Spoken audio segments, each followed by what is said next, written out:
మేషరాశి వారికి ఈ వారం మధ్యస్థ ఫలితాలు గోచరిస్తోంది. ఉద్యోగంలో కాస్త చికాకులు అనేవి ఏర్పడే అవకాశం ఉంది. ఫైనాన్స్ పరంగా కాస్త ఇబ్బందికరమైన వాతావరణం చెప్పవచ్చు. రాష్ట్రాధిపతి అష్టమాధిపతి కుజుడు భాగ్యంలో అంత అనుకూలంగా లేదు.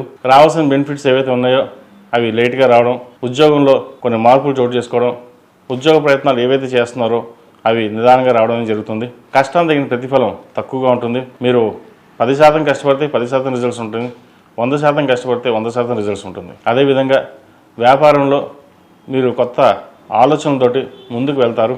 వ్యాపార అవకాశాలు చక్కగా కలిసి వస్తాయి. Cosmetics, real estate, beauticians, technical, cine కళా రంగాల వారికి కొంతవరకు బాగుందని చెప్పచ్చు.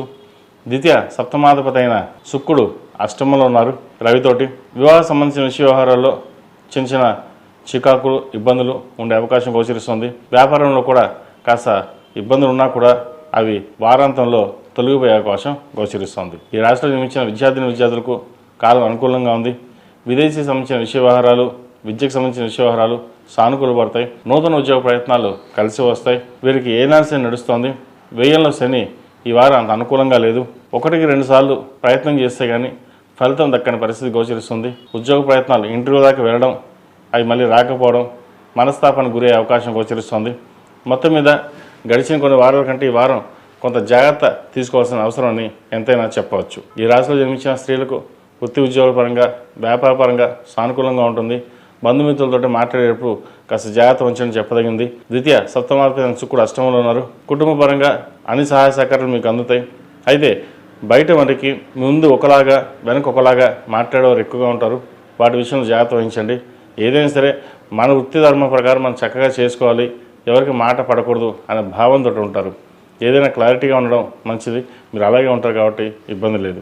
అదేవిధంగా చిరు వ్యాపారస్తులకు, హోటల్ మేనేజ్మెంట్, టెక్నీషియన్స్, ముఖ్యంగా అడ్మినిస్ట్రేషన్ రంగంలో ఉన్న వారికి చాలా అనుకూలంగా ఉంది. గృహ నిర్మాణ పనులు సానుకూలపడతాయి. ఒక ఇల్లు కానీ ఫ్లాట్ కానీ కొనుగోలు చేస్తారు. ఫిక్స్డ్ డిపాజిట్స్ కానీ ఎక్కువగా సేవింగ్స్కి ప్రాధాన్యత ఇవ్వడం అనేది చెప్పదగినది. సంతానం ఆరోగ్యం పట్ల చక్కగా ఉంటుంది. మొత్తం మీద గడిచిన కొన్ని వారాల కంటే ఈ వారం మధ్యస్థ ఫలితాలు ఉన్నాయి. కొన్ని జాగ్రత్తలు తీసుకోవాల్సిన అవసరం కూడా ఉంది. ఆరోగ్యరీత్యా చిన్న చిన్న ఇబ్బందులు ఏవైతే ఉన్నాయో అవి తొలగిపోయే అవకాశం గోచరిస్తుంది. ఈ రాశివారు ప్రతిరోజు ప్రతినిత్యం ఓం నమః శివాయతో దీపారాధన చేయడం, కాలభైరవ రూపుని మెడలో వేసుకోవడం చెప్పదగినది.